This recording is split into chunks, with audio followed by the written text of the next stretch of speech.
Shalom, selamat pagi Bapak Ibu Saudara-saudara. Pagi hari ini biarlah kita bersama-sama merenungkan kebenaran firman Tuhan. Sebelum kita memulai aktivitas kita, tuntunannya dan arahannya melalui kebenaran firman Tuhan yang kita dengar, kita percaya itu akan menguatkan dan meneguhkan iman kita. Mari kita berdoa. Segala pujian syukur kami naikkan ke hadapan Allah yang Maha Tinggi. Atas kasih karunia-Nya kami disertai. Kami memperoleh berkat, bahkan satu hari lagi kami boleh menikmati kebaikan Tuhan. Dan ya Bapa, sebelum kami mendengarkan kebenaran firman-Mu, biarlah hikmat-Mu, Roh Kudus yang menuntun kami, memberikan kami pewahyuan, bahkan pengertian yang benar akan firman Allah. Terima kasih Tuhan Yesus, kami bersyukur dalam nama-Mu. Haleluya, amin. Bapak Ibu Saudara-saudara, pagi hari ini kebenaran firman Tuhan berjudul Iman yang menyentuh hati Tuhan. Ayat firman Tuhan terambil dalam Lukas 7 ayat 9-10. Setelah Yesus mendengar perkataan itu, ia heran akan dia, dan sambil berpaling kepada orang banyak yang mengikuti dia, ia berkata, "Aku berkata kepadamu, iman sebesar ini tidak pernah aku jumpai, sekalipun di antara orang Israel." Dan setelah orang-orang yang disuruh itu kembali ke rumah, didapatinya hamba itu telah sehat kembali. Ya, kisah ini adalah kisah di mana seorang perwira Romawi datang kepada Yesus memohon kesembuhan bagi hambanya. Tapi ia merasa tidak layak untuk Yesus datang ke rumahnya.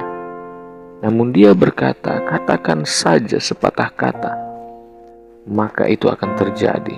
Dia meyakini hal yang luar biasa. Iman yang dimiliki oleh perwira ini benar-benar membuat Yesus tercengang. Yesus berkata iman seperti ini jarang dijumpai di kalangan orang-orang Israel, yang dimana iman yang percaya hanya kepada otoritas firman Allah, bahkan tidak melihat secara fisik, tidak memegang bukti, tapi percaya bahwa satu kata dari Yesus itu sudah cukup. Terkadang kita pun mengalami hal yang sama.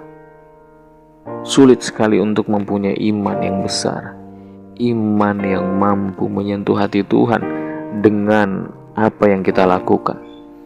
Kita membutuhkan iman yang seperti ini ketika kita menghadapi permasalahan hidup, ketika kita berada dalam badai pencobaan. Kita membutuhkan iman yang dapat menyentuh hati Tuhan. Banyak orang butuh mujizat, banyak orang yang butuh pertolongan Tuhan. Tapi tidak semua orang mempunyai iman seperti perwira ini. Iman bukan hanya mengandalkan logika, tapi meyakini kuasa dari firman Tuhan itu sanggup untuk melakukan perkara yang ajaib. Apakah kita cukup percaya saat Tuhan hanya berkata, "Aku menyertai engkau"? Apakah kita percaya ketika Dia berkata bahwa Dia akan memberkati kita? Percayalah kepada Allah dengan segenap hati kita. Kita membutuhkan iman yang besar, iman yang dapat menyentuh hati Tuhan, iman yang dapat menghadirkan kuasa Allah dalam kehidupan kita. Biarlah firman Tuhan yang kita dengar itu selalu menguatkan, bahkan menolong kita setiap hari. Roh Kudus menolong, Roh Kudus membimbing kita untuk dapat memahaminya.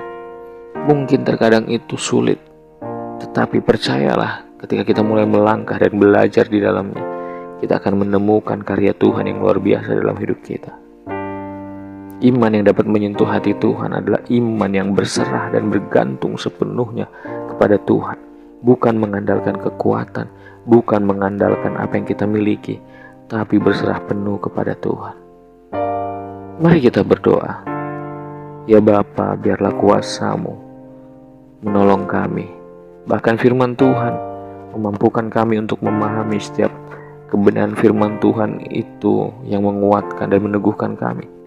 Roh Kudus tolong kami, bimbing kami untuk kami dapat mengerti dan memahaminya. Bahkan iman kami terus dikuatkan, iman kami terus ditumbuhkan. Kami terus berharap sepenuhnya kepada Tuhan. Terima kasih ya Bapa. Apapun yang kami alami saat ini, baik itu sakit, permasalahan, utang piutang, masalah keluarga, ataupun pergumulan dalam pekerjaan, kami percaya Tuhan yang menyertai dan memampukan kami untuk melaluinya. Dia juga yang akan menolong dan memberikan kami jalan keluar. Terima kasih ya Bapa. Ajar kami untuk taat, berserah penuh, bahkan terus mengandalkan Tuhan setiap hari. Terpujilah nama Tuhan Yesus, kami bersyukur. Haleluya. Amin. Terima kasih. Tuhan Yesus memberkati.